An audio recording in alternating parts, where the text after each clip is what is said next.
ایک بادشاہ اور ایک فقیر کا واقعہ سنو دوستو، مولانا جرجیز کی آواز میں۔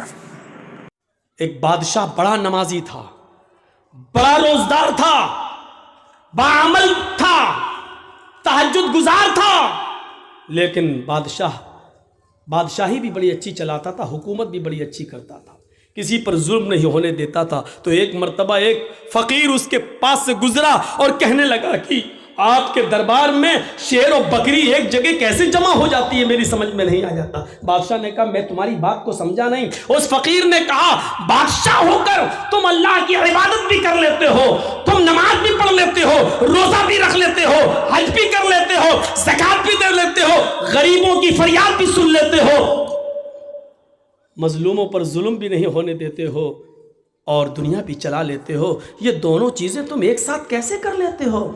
بادشاہ نے کہا دیکھنا چاہتے ہو کہ ہاں؟ کہا دو جلاد کو بلاؤ۔ دو جلاد آ گئے، کہا تلوار نکالو۔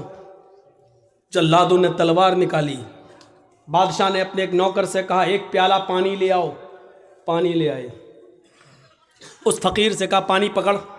اس فقیر نے پانی کا پیالہ پکڑا، اور سنو، اس فقیر نے پانی کا پیالہ پکڑا، کہا جاؤ پورا شہر اس کو گھما دو، اور اس فقیر سے کہا جاؤ میرے پورے شہر میں میری عوام کو دیکھ لو کہ کیسے وہ عمل کر رہی ہے، کیا کر رہی ہے، کیا نہیں کر رہی ہے، نماز کتنا پڑھ رہی ہے، روزہ کتنا رکھ رہی ہے، ظلم کتنا کر رہی ہے۔ پانی کا پیالہ اپنے ہاتھ میں لو، جاؤ اور دیکھو۔ اور ان دونوں جلادوں سے کہا اگر اس پانی کے پیالے میں سے ایک بوند بھی چھٹک کر زمین پہ گر جائے تو اس فقیر کی گردن کاٹ دینا اور میرے پاس لے آنا۔ فقیر کہتا کم بخت، میں نے تو پوچھا تھا کہ کیسے، اس نے تو مجھے مصیبت میں ڈال دیا۔ لیکن بادشاہ کا حکم، جلاد نے کہا چل۔ اب وہ پانی کا پیالہ لے کے چل رہا ہے، دھیرے دھیرے چل رہا کہ پانی کی کہیں بوند گر نہ جائے، ایک قطرہ بھی گرا تو جلاد میری گردن اتار لیں گے۔ پورا شہر کا چکر لگانے کے بعد بادشاہ کے پاس آیا۔ بادشاہ نے پانی کا پیالہ پکڑا، رکھ دیا اور کہا اے فقیر بتا تجھے میرا شہر کیسا لگا؟ فقیر نے کہا کون سا شہر؟ بتا میری بلڈنگوں کا کیا حال تھا، میری عوام کیسی لگی؟ کہا بادشاہ سلامت، آپ نے مجھے اس لائق ہی کہاں چھوڑا تھا کہ میں آپ کی عوام دیکھ سکوں، آپ کی بلڈنگ دیکھ سکوں، آپ کے عمارتیں دیکھ سکوں، آپ کی رعایا کا معائنہ کر سکوں۔ آپ نے کہہ دیا تھا کہ اگر ایک بوند بھی گری تو تیری گردن کاٹ دیں گے۔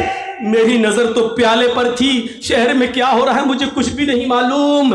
بادشاہ نے کہا یہی جہنم کا ڈر، یہی اللہ کے عذاب کا ڈر مجھے ہر وقت لگا رہتا ہے، اس لیے میں بندوں کے حقوق بھی پورا کرتا رہتا ہوں اور اللہ رب العالمین کی عبادت بھی پوری کرتا رہتا ہوں، اللہ کی عبادت میں بھی کمی نہیں ہو